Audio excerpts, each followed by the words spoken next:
പഴവങ്ങാടി കൂടെ പോകുമ്പോൾ ഒരു തേങ്ങ കിടപ്പുണ്ട്, അത് 1.5 തേങ്ങ എടുത്ത് ഞാനങ്ങ് അടിച്ചേച്ച് എന്നെ രക്ഷിച്ചോണേ ദൈവമേ എന്ന് പറയുന്നത് അങ്ങനല്ല. നമ്മൾ കാണിക്കേണ്ടുന്ന പൈസ നമ്മുടെ പോക്കറ്റിൽ നിന്ന് കഴിക്കണം. ഇലക്ട്രിക് ബസ് വാങ്ങിയതുമായി ബന്ധപ്പെട്ട് മുൻ ഗതാഗത മന്ത്രി ആന്റണി രാജുവിനെ സംശയത്തിന്റെ മുനയിൽ നിർത്തിയാണ് KP ഗണേഷ് കുമാറിന്റെ കടന്നാക്രമണങ്ങൾ. ആന്റണി രാജു ഇതിനോടൊന്നും പരസ്യമായി പ്രതികരിച്ചിട്ടില്ലെങ്കിലും കടുത്ത അമർഷത്തിലാണ്.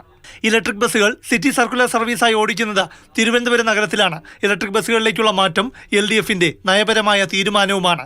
അതിനാൽ ജനങ്ങളെ ബാധിക്കുന്ന നിലപാടിനെതിരെ ഭരണപക്ഷത്ത് നിന്ന് ആദ്യം പരസ്യമായി രംഗത്തിറങ്ങിയത് വട്ടിയൂർക്കാവ് MLA VK പ്രശാന്താണ്. ഈ വാഹനങ്ങളെ പ്രോത്സാഹിപ്പിക്കുക എന്നുള്ള നയമാണ് LDF എടുത്തിട്ടുള്ളത്. അപ്പോൾ ആ നയം നടപ്പാക്കപ്പെടണം എന്നുള്ളതാണ് എൻ്റെ അഭിപ്രായം. ജനങ്ങൾ ആശ്രയിക്കുന്ന ഒരു വലിയ സംവിധാനമായി ഈ ഇലക്ട്രിക് വാഹനങ്ങൾ മാറിയിരിക്കുകയാണ്.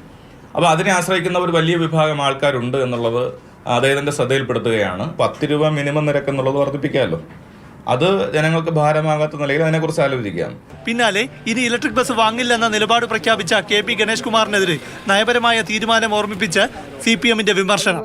മന്ത്രി പറഞ്ഞത് പരിശോധിക്കുമെന്ന് MV ഗോവിന്ദൻ. അതൊക്കെ നയപരമായ തീരുമാനം തന്നെ എടുത്ത് ജനങ്ങൾക്ക് കിട്ടിക്കൊണ്ടിരിക്കുന്ന സേവനത്തിൽ ഒരു മാറ്റവും വരുത്താൻ ഉദ്ദേശിക്കുന്നു. മന്ത്രി പറഞ്ഞ കാര്യം ഉൾപ്പെടെ എല്ലാം ചേർത്തുകൊണ്ടല്ലേ പരിശോധിക്കട്ടെ. അതേസമയം ഇലക്ട്രിക് ബസ്സുകൾ ലാഭകരമല്ലെന്ന ഗതാഗത മന്ത്രിയുടെ വാദം പൊളിക്കുന്നതാണ് KSRTC സിറ്റി സർക്കുലറിന്റെ ശരാശരി വരവ് ചെലവ് കണക്കുകൾ. 2023 ഓഗസ്റ്റ് സെപ്റ്റംബർ മാസങ്ങളിലെ കണക്കുകൾ പരിശോധിക്കാം. ഡീസൽ ബസ് ഓഗസ്റ്റ് മാസത്തിൽ 1 കിലോമീറ്റർ സർവീസിന് 38 രൂപ 80 പൈസ നഷ്ടത്തിലായിരുന്നു. ഇലക്ട്രിക് ബസ് 6 രൂപ 40 പൈസ ലാഭത്തിലും. സെപ്റ്റംബർ മാസത്തിൽ ഡീസൽ ബസ് 45 രൂപ 10 പൈസ നഷ്ടത്തിലും ഇലക്ട്രിക് ബസ് കിലോമീറ്ററിന് 10 രൂപ 60 പൈസ ലാഭത്തിലും.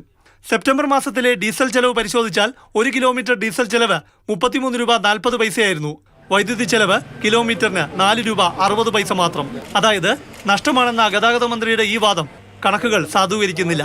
പ്രശാന്ത് കൃഷ്ണ, മാതൃഭൂമി ന്യൂസ്, തിരുവനന്തപുരം.